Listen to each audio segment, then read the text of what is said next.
capaz que fue mi mejor etapa la niñez. Mi escape era al monte, desde muy chiquito. O sea, vivíamos cerca del monte.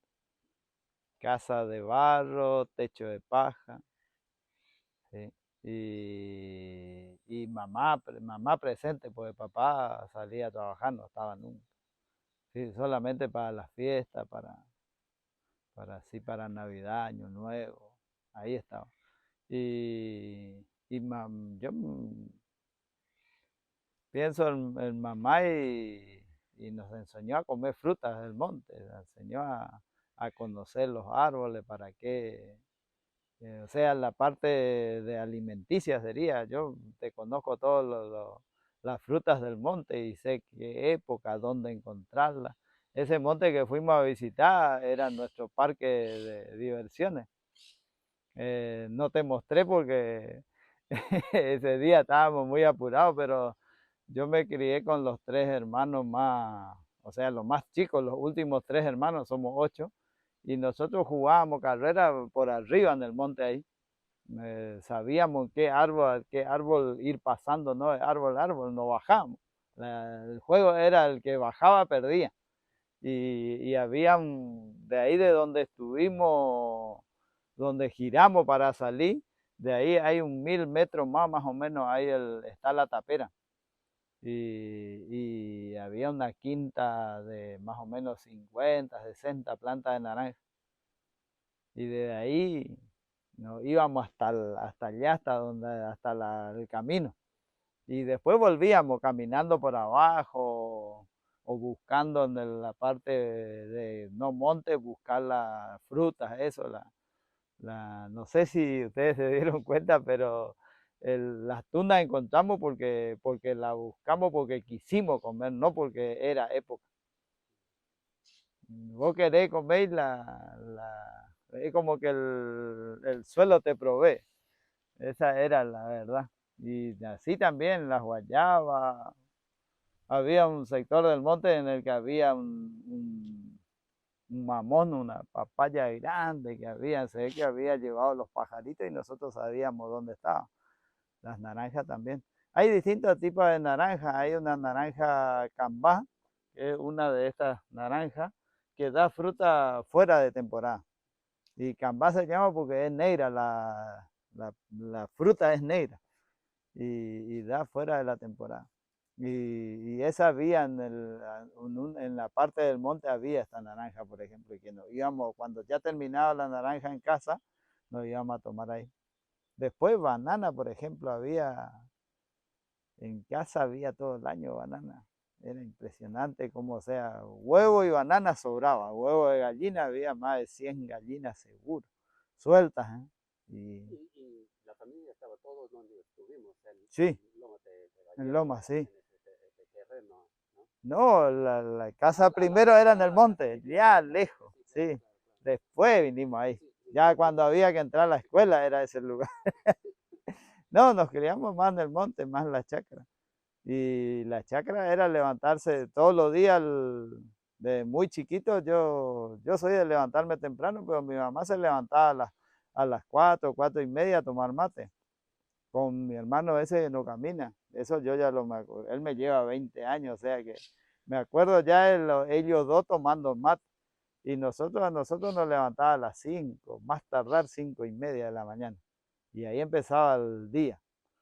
Y el día era desayunar, eso las 6 de la mañana, tomar leche ya de vaca, ya que ya ella ordeñó a las 4, y tomábamos leche con algún chipá, alguna torta.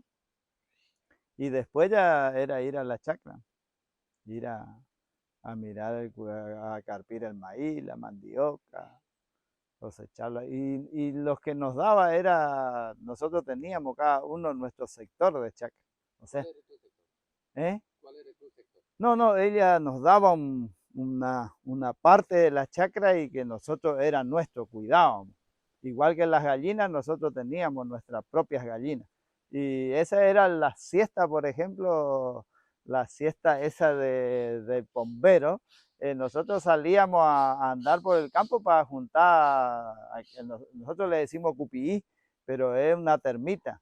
una termita, no, acá no hay esa termita, acá hay termita roja más grande, la otra una termita blanca más chiquita, y la montañita de tierra es un nido de más chico, y ese sacábamos y traíamos un pedazo del nido, nunca le sacábamos todo, llevábamos un asá y cortábamos y traíamos en una bolsa, y cada uno tenía sus pollos, por ejemplo. O sea, tenía una gallina que había dado pollitos y ese era nuestro entretenimiento a la siesta, picarle el cupillí a la comida, darle a los pollitos. Y a veces sin querer con un martillito golpear la tierra para que el pollito coma y sin querer el pollito estaba atento a lo que se quebraba, salían las termitas. Y por ahí le daba sin querer uno a la cabeza y lloraba porque se te murió un pollito. Pero cada uno teníamos 30, 40 pollitos, porque una gallina da entre 10 a 15 pollitos. Pero ¿qué pasa? Que iban naciendo y mi mamá le sacaba ya teníamos identificado cuáles eran las buenas cluecas. Y entonces le sacaban a las otras que eran malas madres, le sacaba el pollito y le ponía a esa otra. Y una gallina tenía 25, 30 pollitos fácil. Sí. Es interesante que estamos hablando de la comida, ¿no? Sí. Pensar en la comida como remedio. Sí, también, ¿no? sí. Y recuerdas el otro día nos estabas diciendo que todo tiene que ver con el Sí, estómago. con el estómago, sí. Lo que entra. Sí, sí, ¿no? sí. Y la comida es. Sí, Entra. sí, entra ese, sí. La buena comida o la comida, digamos, de plantas, Sí, es medicina también. sí, ¿no? sí, Así que, por ejemplo, mandioca. No sí, hemos hablado de mandioca, pero es una sí. planta. Sí, Y es es una planta. Comida, y, sí. y yo no sé, quizás tiene algún efecto medicinal, yo no sé, pero por lo Sí, menos es comida. es comida. Y ustedes Sí, crecen mandioca mandioca y batata, sí. y batata. Batata. Había otro parecido a la mandioca que ahora yo no veo más. El ñu le decían. Es una plantita, parece una cala. ¿Viste? Las calas tienen. Bueno, esta parece a la cala la planta, pero la fruta parece una mandioca más tiernita. Y de esa hacían un almidón en época que ya no había mandioca. Mamá guardaba el almidón en botellas viejas de sidra que salían por ahí, ella traía, lavaba bien y un marlo de maíz, le ponía un poquito de lienzo y lo tapaba con eso y ahí guardaba el almidón. Y el almidón era para épocas pesadas, pero esa del ñu, el almidón del ñu, por ejemplo, yo me acuerdo de comerlo, pero también usaba para la ropa, para almidonar la ropa. Cuando íbamos a salir, eso tenía tu única camisa, ponerle y te almidonaba y ibas impecable, hacía tu ropa tan, tan dura. Sí, había ese detalle. Y lo otro que decía, nosotros, yo no me acuerdo haber tomado agua en la mesa. No tomábamos agua, ni un jugo, ni nada. Pomelo había cualquier cantidad en mi casa y no tomábamos jugo, no, así, no preparábamos jugo. Tomábamos la fruta fuera del horario de la comida. Y en el horario de la comida tomábamos el toquí, y ahí vos me decís que es un té. Generalmente en casa el que más se usaba era la carqueja, pero pero después se hacía de cualquier otros yuyos, de acuerdo a lo que había en esa situación, alguien estaba con problemas y era el toque. O sea, era ya traíamos la jarra ya enfriada con el té.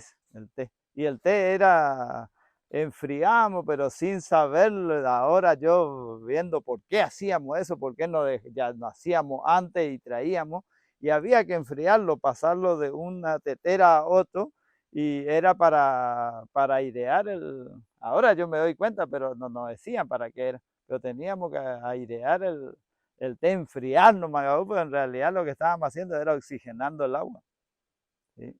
No lo sabíamos, pero lo hacíamos. ¿Sí? Y este té era de varios yuyos, Generalmente carqueja, pero sí, a veces se usaba otros yuyos. ¿sí? Había peperina, poleo, ¿sí?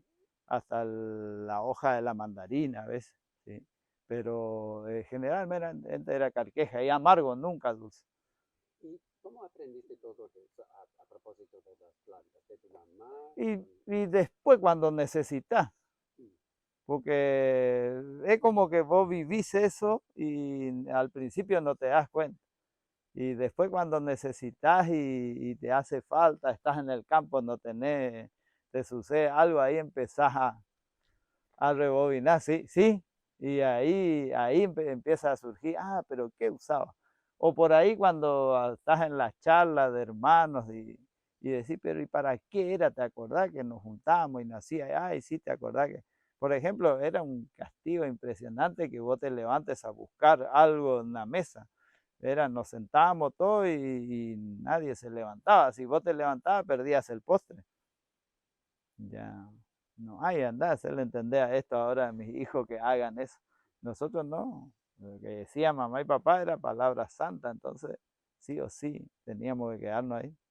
¿Y tu mamá hablaba turco y guaraní? Sí, turco y guaraní Turco y hablaba. guaraní, Sí, interesante, ¿no? Y ella sabía de las plantas?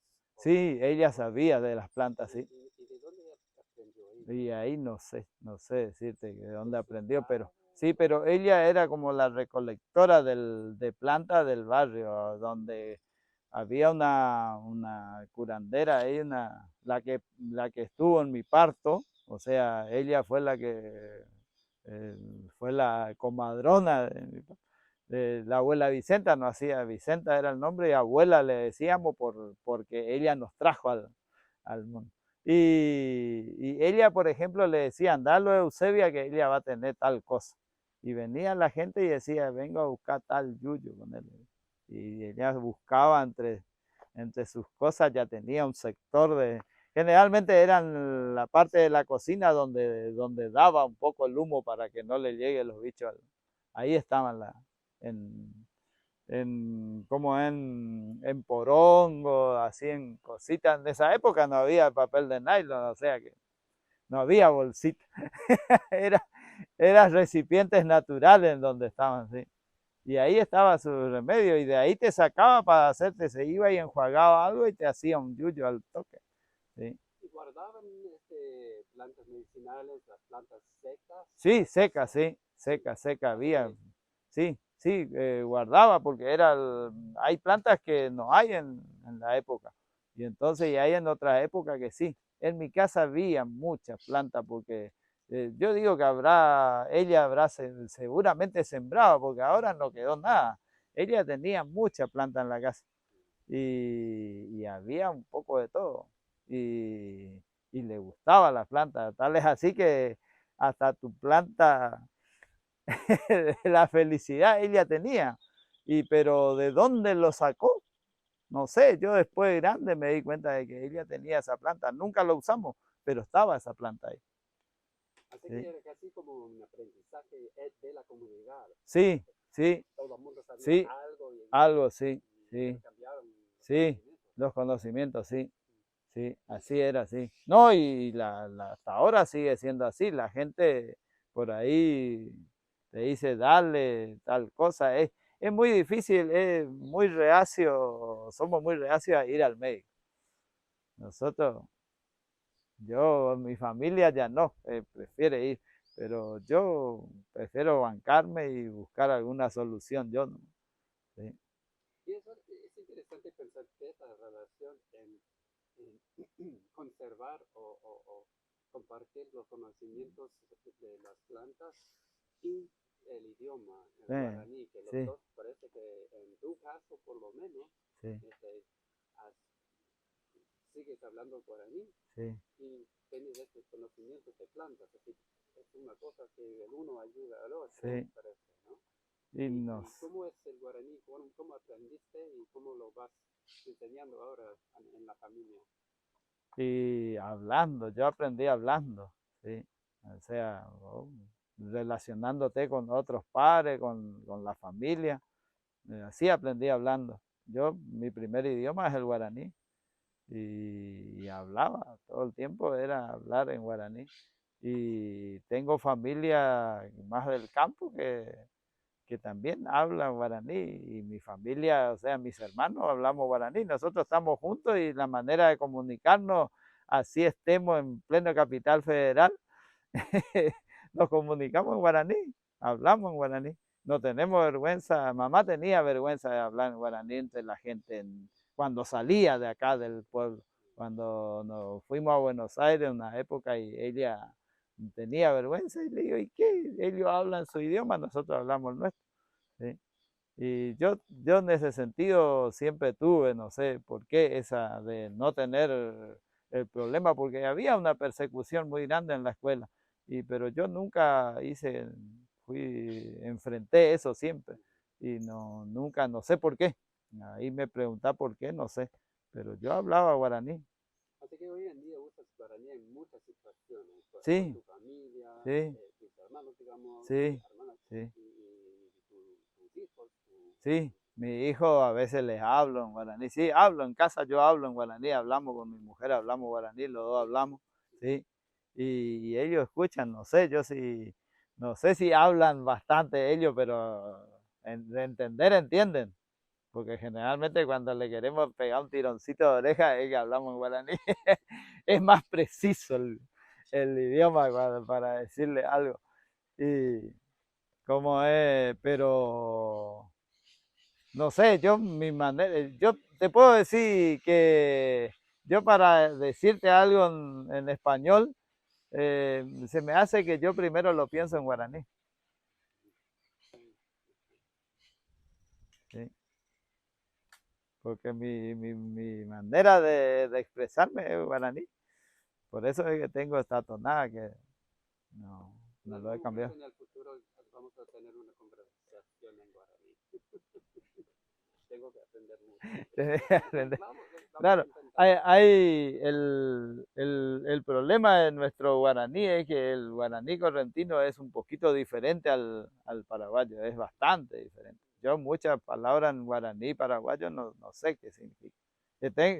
Conocí gente paraguaya, hablé, conviví con paraguayos, pero nuestros idiomas es bastante diferente en ese sentido. Porque, por ejemplo, nosotros decimos cuando disparamos un arma, decimos ayapí. Y para ellos, ayapí ya es haber matado el animal. Y ellos dicen el tiré, ellos dicen ajá. Y para nosotros el ajá es intento hacer algo, intenté. Entonces hay una diferencia ahí gramatical sería entre lo que ellos dicen, cómo lo expresan, y nosotros hablamos así, es guaraní porque en realidad en jaano no, es en castellano, pero se nos mezcló todo, pues ya de tanto hablar los dos idiomas, se nos Y ahora mezcla. en Corrientes, si entiendo bien, que hay una política de que hay dos idiomas oficiales. Sí, ¿Y cómo será? eh, bueno, sería, bueno, ¿cómo?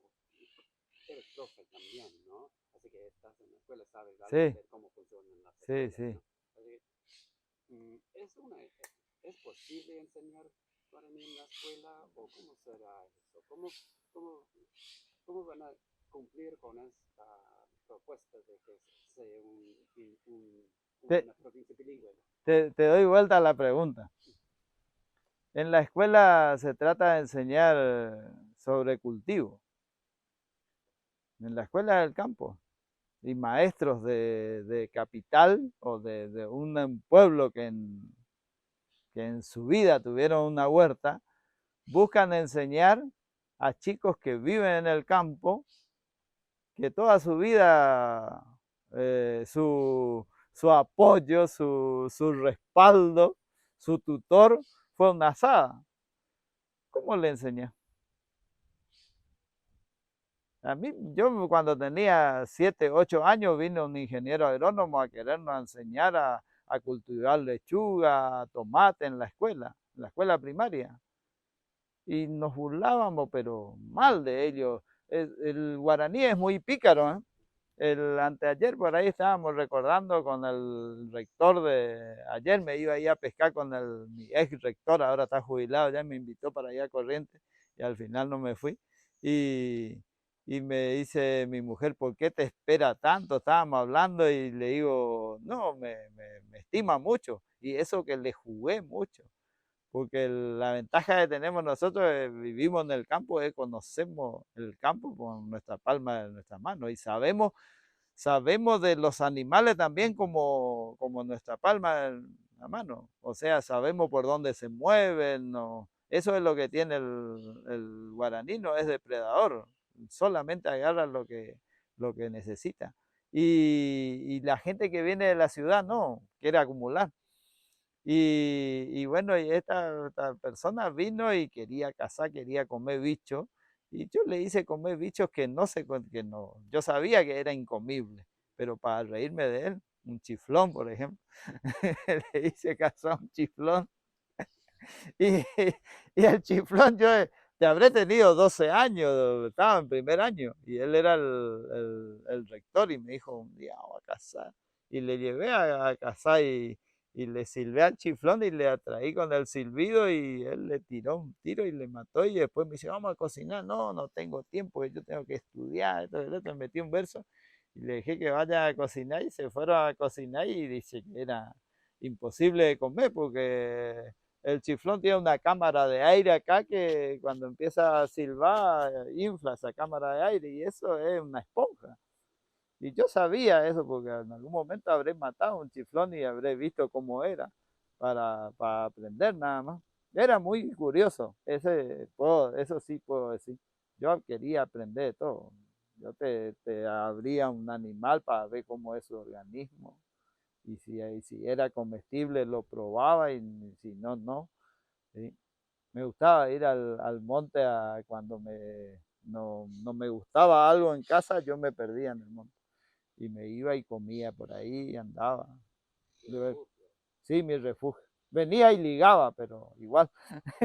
Así que, para pensarlo un poco en cuanto al guaraní, Sí, se aprende hablando. se aprende hablando, sí, se aprende viviendo y sintiendo, sí. Porque vos, una palabra en guaraní puede significar, depende del tono y de la circunstancia, puede significar muchas cosas, sí, sí. Pues, o sea, cambia mucho.